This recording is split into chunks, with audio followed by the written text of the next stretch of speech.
প্রাথমিকে 14,000-এর বেশি শূন্য পদে নিয়োগের ক্ষেত্রে বাধা রইল না স্কুল সার্ভিস কমিশনের।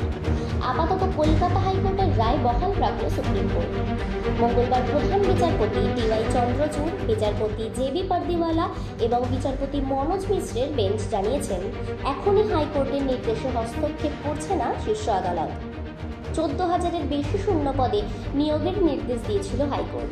ওই নির্দেশ সংরক্ষণ নীতির বিরোধী। এই দাবি তুলে শীর্ষ আদালতের দ্বারস্থ হয়েছিলেন রাজীব ব্রহ্ম সহ কয়েকজন চাকরি প্রার্থী। এর ফলে 14,000 চাকরি প্রার্থীর নিয়োগ নিয়ে আবার তৈরি হয় জট। মঙ্গলবার সুপ্রিম কোর্টের প্রধান বিচারপতির বেঞ্চ জানিয়েছে, নতুনদের আবেদন শোনা হবে না।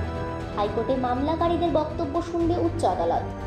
গত 28শে আগস্ট বিচারপতি তপব্রত চক্রবর্তী এবং বিচারপতি পার্থসারথী চট্টোপাধ্যায়ের ডিভিশন বেঞ্চ রায় দিয়ে জানায়, উচ্চ প্রাথমিকে নতুন করে মেধা তালিকা প্রকাশ করতে হবে SSC-কে। তার ভিত্তিতে তারা কাউন্সেলিং করে চাকরিতে নিয়োগ করবে। আদালতের ওই রায়ের ফলে প্রায় 8 বছর পরে 14,052 পদে নিয়োগ শুরু করেছিল SSC। এরই মধ্যে আবার সুপ্রিম কোর্টে মামলা দায়ের হয়। 2015 সাল থেকে উচ্চ প্রাথমিকের নিয়োগ প্রক্রিয়া ঝুলে রয়েছে। হাইকোর্টের নির্দেশ, বারবার এই নিয়োগের প্রক্রিয়া স্থগিত হয়ে গিয়েছে। 2020 সালে নিয়োগ প্রক্রিয়াটি বাতিল করে দিয়েছিল উচ্চ আদালত। তারপর 2023 সালে প্যানেল প্রকাশ করার অনুমতি দিয়েছিল হাইকোর্ট। তখন ডিভিশন বেঞ্চ জানিয়েছিল, প্যানেল প্রকাশ করা যেতে পারে, তবে কাউকে নিয়োগের সুপারিশ করতে পারবে না SSC। এরপরে মামলাটি যায় নতুন ডিভিশন বেঞ্চে। গত 18 জুলাই বিচারপতি তপব্রত চক্রবর্তী এবং বিচারপতি পার্থসারথী চট্টোপাধ্যায়ের ডিভিশন বেঞ্চে এই সংক্রান্ত শুনানি শেষ হয়। 28শে আগস্ট রায় ঘোষণা করা হয়।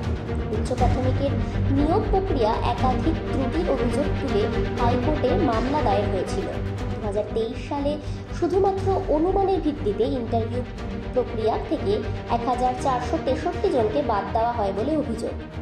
মামলাকারীরা জানান, ওই সিদ্ধান্তের নেপথ্যে কী কারণ রয়েছে চাকরি প্রার্থীদের তা জানানো হয়নি। পরে 4 বার তা খতিয়ে দেখে SSC। শেষে ইন্টারভিউ থেকে বাদ পড়েন 74 জন।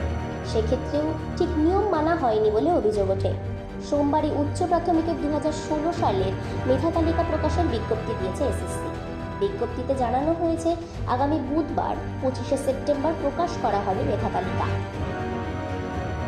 10% আসন সংরক্ষিত রাখা হবে অস্থায়ী শিক্ষকদের জন্য। বাকি পদে নিয়োগে তার মেধা তালিকা প্রকাশ করা হবে।